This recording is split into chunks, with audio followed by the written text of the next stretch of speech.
Hi all, welcome back to my channel. Bagara rice ఎలా prepare చేసుకోవాలో చూద్దాం. స్టవ్ ఆన్ చేసుకొని కుక్కర్ పెట్టుకొని అందులో 2 table spoons of oil add చేద్దాం. ఆయిల్ హీట్ అయిన తర్వాత బగారా దినుసులు యాడ్ చేసి మంచి కలర్ వచ్చేంత వరకు ఫ్రై చేసుకుందాం. నెక్స్ట్ అందులో కట్ చేసి పెట్టుకున్న ఆనియన్ చిల్లీ యాడ్ చేస్తున్నాను. అవి కూడా మంచిగా ఫ్రై అయిన తర్వాత జింజర్ గార్లిక్ పేస్ట్ యాడ్ చేస్తున్నాను.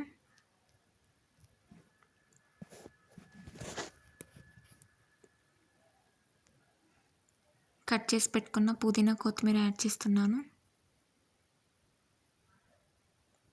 అందులోనే 1/2 tablespoon of dhania powder కూడా యాడ్ చేసుకుంటున్నాను. నేను ముందుగానే రైస్ కడిగి పెట్టుకున్నాను, ఆ రైస్ కూడా యాడ్ చేస్తున్నాను. నేను 2 గ్లాసెస్ ఆఫ్ రైస్ తీసుకున్నాను. 2 గ్లాసెస్ ఆఫ్ రైస్కి 3 గ్లాసెస్ ఆఫ్ వాటర్ యాడ్ చేయాలి.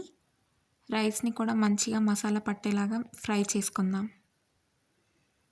కలర్ చేంజ్ అయ్యేంత వరకు రైస్ని కూడా ఫ్రై చేసుకున్నాను. ఇప్పుడు అందులో 3 గ్లాసెస్ ఆఫ్ వాటర్ యాడ్ చేస్తున్నాను. 3 గ్లాసెస్ ఆఫ్ వాటర్ యాడ్ చేసుకొని నెక్స్ట్ అందులో సాల్ట్ యాడ్ చేసుకోవాలి టేస్ట్కి తగినంత.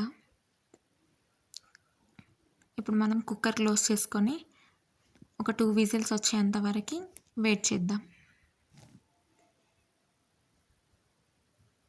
2 విజిల్స్ వచ్చిన తర్వాత ఒక 10 మినిట్స్ తర్వాత ప్రెషర్ అంతా పోయిన తర్వాత కుక్కర్ ఓపెన్ చేసుకోవాలి.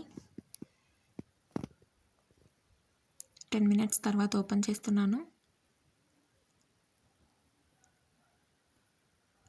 రైస్ మంచిగా కుక్ అయింది చూడండి. ఇంకా సర్వ్ చేసేసుకోవడమే.